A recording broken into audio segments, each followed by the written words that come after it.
Le 22 mars 2025, la communauté de communes Brie-des-Rivières et Châteaux a ouvert les portes du complexe sportif Marie-Amélie Le Fur de Coubert pour permettre aux habitants d'assister gratuitement à une œuvre magistrale inédite en modulation chromatique.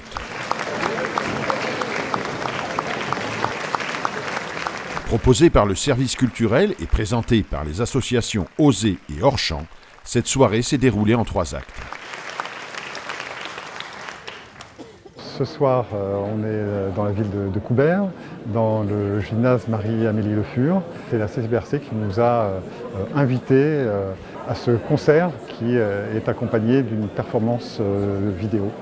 Ce soir, finalement, c'est l'aboutissement d'une collaboration entre notre orchestre, qui a l'habitude de jouer des grandes pièces du répertoire. Il y a une petite particularité, c'est qu'en association avec l'association Hors-Champ, on a l'opportunité de marier du visuel, donc de l'art graphique, avec la musique.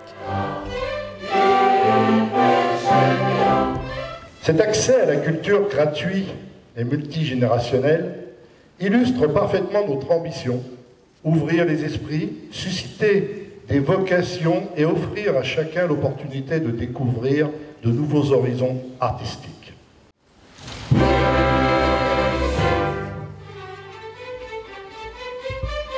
En ouverture de cette soirée, les 50 musiciens, les 80 choristes et les 4 solistes ont interprété une œuvre de Mozart, les Vêpres solennelles d'un confesseur, sous la direction de Fabrice Sansonetti.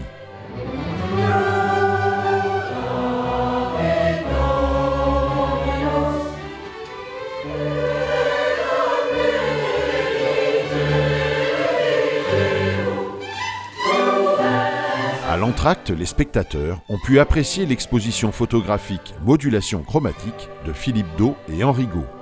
On part d'une exposition photographique qui utilise une technique ancienne qui date de la milieu du 19e siècle.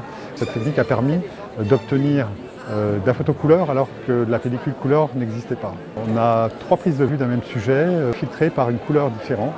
Et du coup, on enregistre sur un négatif des éléments différents d'une même vue. Et si quelque chose bouge, on a les modulations chromatiques qui donnent le nom de l'exposition que vous pouvez voir ce soir.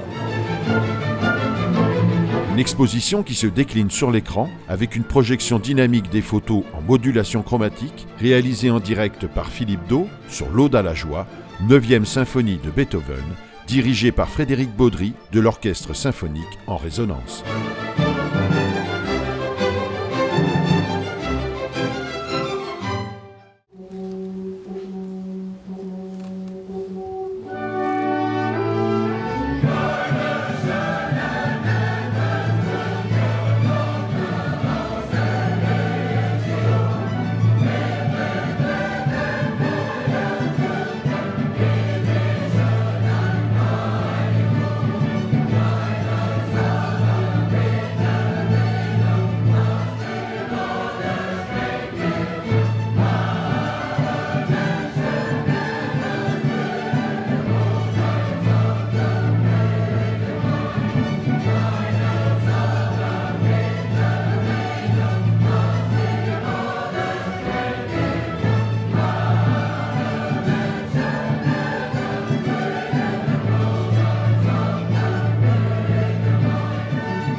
Il n'y a vraiment pas de mots, c'était magnifique.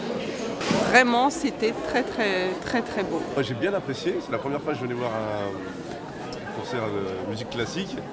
Et non, c'était très bien. Que dire de plus que magnifique, divin.